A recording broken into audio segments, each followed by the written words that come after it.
आज का हमारा विषय है जर्मनी का एकीकरण। देखिए, लास्ट वीडियो में हमने करा था कि किस प्रकार से जो फ्रैंकफर्ट पार्लियामेंट में जो असेंबली हुई थी वो फेल हो गई थी और उसका कोई रिजल्ट नहीं निकला था। उसके बाद after the failure of Frankfurt parliament, German unification had to come through combined forces of the monarchy and the military, supported by the large land owners called Junkers of Prussia। देखिए, Germany के unification का जो काम था उसको military की सहायता से और जो राजतंत्र है उनकी सहायता से, और इसके साथ साथ जो बड़े बड़े लैंड ओनर्स थे, मीन्स जो बड़े बड़े भूमि अभिधारक वर्ग था जिनको जुंकर्स कहा जाता है। कई बार ये भी पूछा जा सकता है आपसे कि जुंकर्स कौन होते हैं। They are the large land owners, जो बड़े बड़े भूस्वामी होते हैं उनको जुंकर्स कहा जाता है। उनकी सहायता से इस काम को किया जाना था।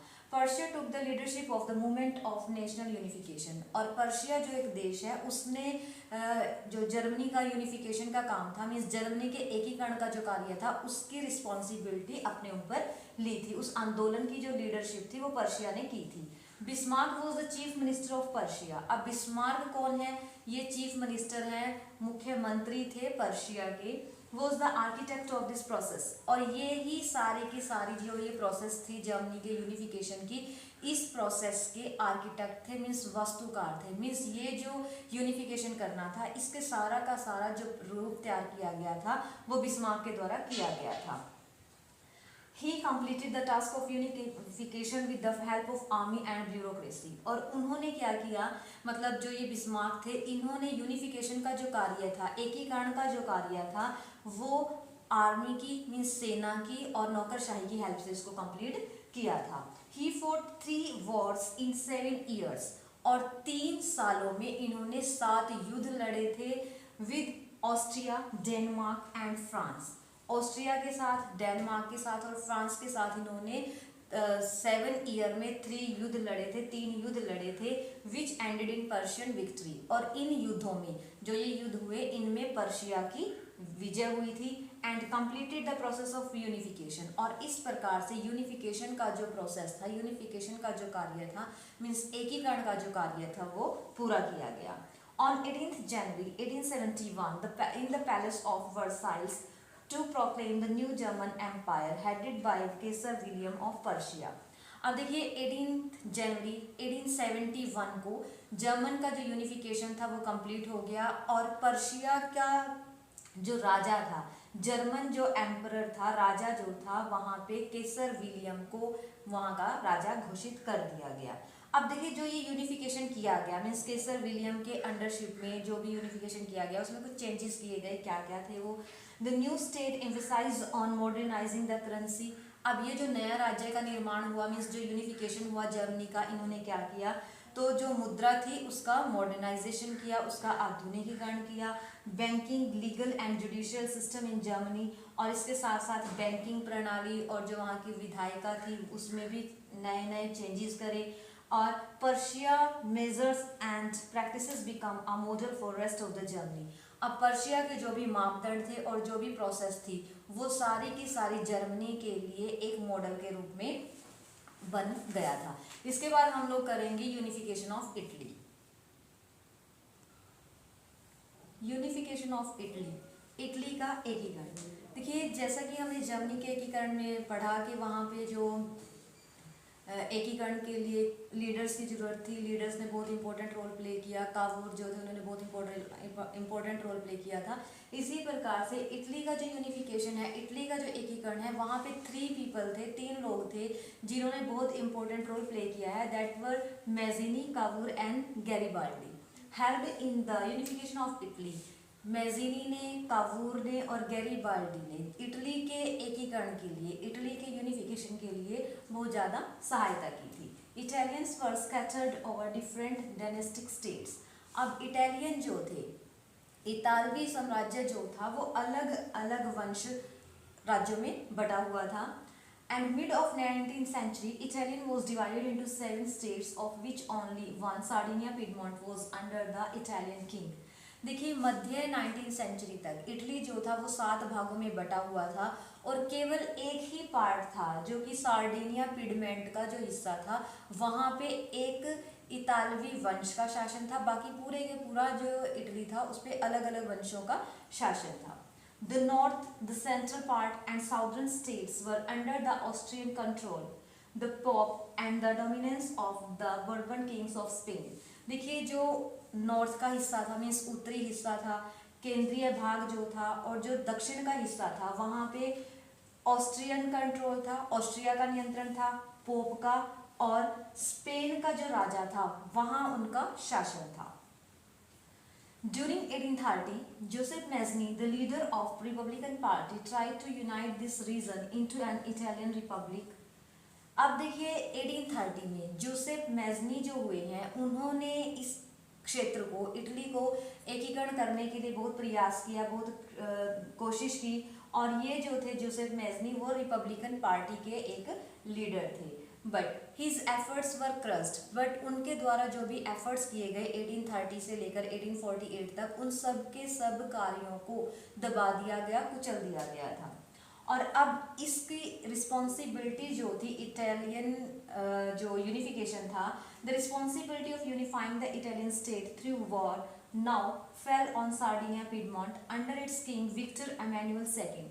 अब देखिए यूनिफिकेशन करने का, इटली के यूनिफिकेशन करने का जो कार्य था, एकीकरण करने का जो कार्य था, अब वो युद्ध के द्वारा किया जाना था, और इसकी जो रिस्पॉन्सिबिलिटी थी, इस कार्य को करने का जो उत्तरदायित्व था, वो सार्डिनिया पिडमॉन्ट के जो राजा थे विक्टर एमेनुअल, उनको दे दिया गया था।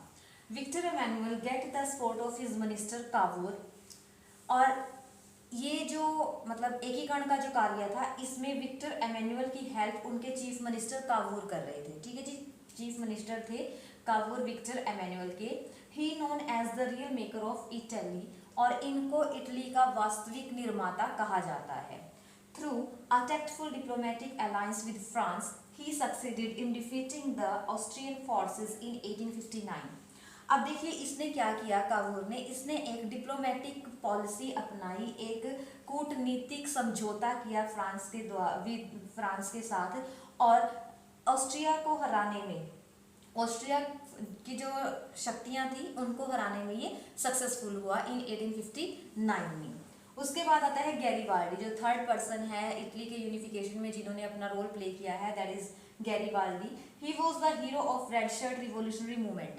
देखिए गैरीबाल्डी जो थे वो रेड शर्ट मीन्स लाल कमीज, एक आंदोलन हुआ वहाँ पे, क्रांतिकारी मूवमेंट हुआ, उसके लीडर थे ये। इन 1860 Garibaldi marched into South Italy and Kingdom of Two Sicilies and succeeded in winning the support of the local peasants in order to drive out the Spanish rule।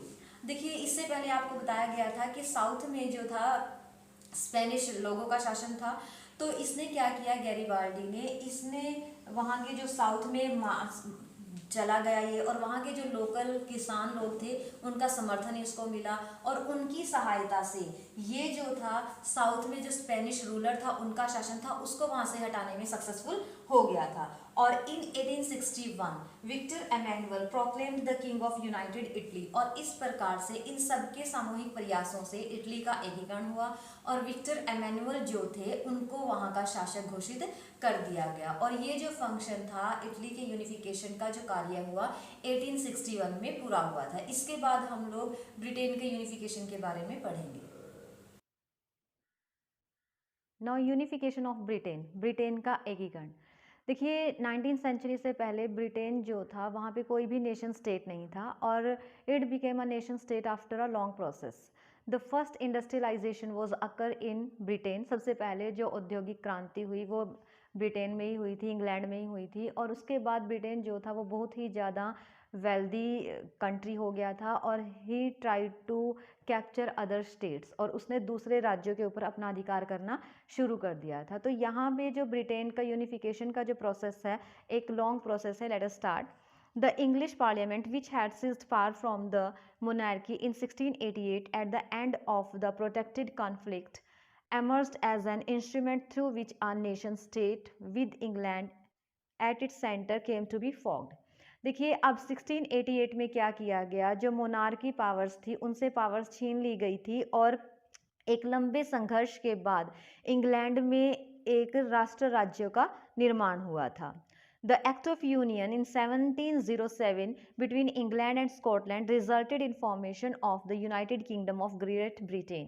अब देखिए 1707 में एक एक्ट ऑफ यूनियन हुआ जो कि England और Scotland के बीच में हुआ था, और जिसका रिजल्ट क्या हुआ, उसके परिणाम स्वरूप जो था एक ग्रेट ब्रिटेन का फॉर्मेशन हुआ, किंगडम ऑफ ग्रेट ब्रिटेन का निर्माण किया गया। और इसी प्रकार से सेकंड जो पॉइंट था, Ireland was a country divided between Catholics and Protestant. अब आयरलैंड जो देश था वो भी दो भागों में बटा हुआ था, चर्च के टू पार्ट्स थे, एक कैथोलिक था और दूसरा प्रोटेस्टेंट था। Later in 1801 it was forcibly incorporated in United Kingdom, और बाद में 1801 में इसको जबरदस्ती आयरलैंड को मीन्स जबरदस्ती यूनाइटेड किंगडम के साथ जोड़ दिया गया। The symbol of the new Britain were the new British flag and the nation anthem. The English language were actively promoted and the older partners survived only as subordinate partners in the union. और देखिए अब जब United nation का means Britain का unification हो गया तो इन्होंने अपने राष्ट्रीय सिंबल्स बनाना शुरू कर दिया। जैसे इन्होंने अपना एक राष्ट्रीय फ्लैग बनाया, राष्ट्रीय झंडा बनाया, अपना राष्ट्रीय गान इन्होंने बनाया, और इसके अलावा जो इनकी भाषा थी इंग्लिश लैंग्वेज, इंग्लिश भाषा, उसको बहुत ज़्यादा प्रमोट किया। और जो पहले इनके सबॉर्डिनेट थे, मतलब जो इनके पहले वाले पार्टनर थे, उनको इन्होंने सिर्फ अपने सबॉर्डिनेट के रूप में रखा, और तो इस प्रकार से ब्रिटेन का जो यूनिफिकेशन का प्रोसेस था वो कंप्लीट हो गया। नाउ विजुअलाइजिंग अ नेशन, एक राष्ट्र को का प्रतीक। देखिए इसमें क्या किया गया है कि 18th और 19th सेंचुरी में जो पोइट्स थे, जो आर्टिस्ट थे, वो नेशन को एक फीमेल फिगर के रूप में पर्सनिफाइड करते थे, उनको एक महिला के रूप में दिखाते थे। जैसे भारत माता का चित्र है, उसमें हम भारत को दिखाया जाता है कि ये भारत माता का चित्र है। इसी प्रकार से यहाँ पे टू फीमेल फिगर्स के बारे में बात की गई है, one is Mariana and another is Germania. Mariana जो है that indicates the France nation, Mariana जो है वो फ्रांस राष्ट्र का प्रतिनिधित्व करती है, और उनकी जो इमेजेस हैं they were marked on coins and stamps, उनके जो चित्र हैं वो सिक्कों के ऊपर और स्टैम्प्स के ऊपर लगाए गए हैं, और उनसे ही लोगों के अंदर नेशनलिज्म की भावनाएं क्रिएट होती हैं। Second is Germania and it personified for German, और ये जो है जर्मेनिया जो है जर्मन राष्ट्र का प्रतिनिधित्व करती है, और she presented as bearing a crown of oak leaves, और इनको ओक के लीव्स का मीन्स बलूत के जो पत्ते होते हैं उनका एक ताज पहने हुए दिखाया गया है। और बलूत के पत्तों का क्यों ताज इनको पहने हुए दिखाया गया है, because as German oak stands for heroism, क्योंकि जर्मन का जो ओक है उसको वीरता का प्रतीक उसको माना जाता है। इसके बाद हम लोग देखेंगे बाल्कन्स जो स्टेट है वहाँ पे टेंशन के कौन से रीजन कारण थे। Though in Europe, the idea of nationalism was accepted by all the people as natural and universal. यद्यपि यूरोप में राष्ट्रवाद का जो आइडिया था, नेशन स्टेट्स का जो आइडिया था, राष्ट्र राज्यों का जो विचार था, सभी लोगों के द्वारा इसको प्राकृतिक और सार्वभौमिक रूप से एक्सेप्ट किया गया था। But the most serious source of nationalist tension in Europe after 1871 was the region called Balkans. परंतु 1871 के बाद यूरोप में सबसे इम्पोर्टेंट टेंशन का मतलब तनाव का जो कारण था वो था बाल्कन एरिया, क्योंकि बाल्कन एक ऐसा एरिया था जो कि बहुत ही ज़्यादा इम्पोर्टेंट था, और इसका स्ट्रेटेजिक पोजीशन जो थी वो भी बहुत ज़्यादा अच्छी थी। तो सारे के सारे जो भी यूरोपियन कंट्रीज़ थी they want to control that area, उस एरिया के ऊपर अपना अधिकार करना चाहते थे, और मोस्टली बाल्कन एरिया जो था that was under the control of Ottoman empire, और ज़्यादातर जो क्षेत्र था वो ऑटोमन साम्राज्य के अधिकार में था। तो जितनी भी यूरोपियन कंट्रीज़ थी वो आपस में इस क्षेत्र को लेकर के लड़ती रहती थी, और इसके अलावा हर कोई चाहता था कि उसका अधिकार हो, मतलब हर एक राज्य जो पहले अपने नेशनलिज्म के लिए इकट्ठा होकर के लड़ रहे थे, अब वो अपना अपना इस एरिया के ऊपर अधिकार करने के लिए लड़ रहे थे। और जिसका रिजल्ट क्या हुआ, इसका रिजल्ट एक बहुत ही ज़्यादा इंटेंसिव वॉर हुआ, कन्फ्लिक्ट हुआ, बहुत ही आक्रामक वॉर हुआ, और जिसको हम फर्स्ट वर्ल्ड वॉर भी कह सकते हैं, फर्स्ट वर्ल्ड वॉर इसको कहा जाता है। तो इस प्रकार से यूरोप में नेशनलिज्म का जो आइडिया था वो सभी ने उसको अपने अपने वे से डिफाइन किया, और मेनली जो लोग थे उन्होंने उसको एक नेचुरल और नेशन स्टेट्स के रूप में एक्सेप्ट किया था। तो guys this is all about this chapter, thank you.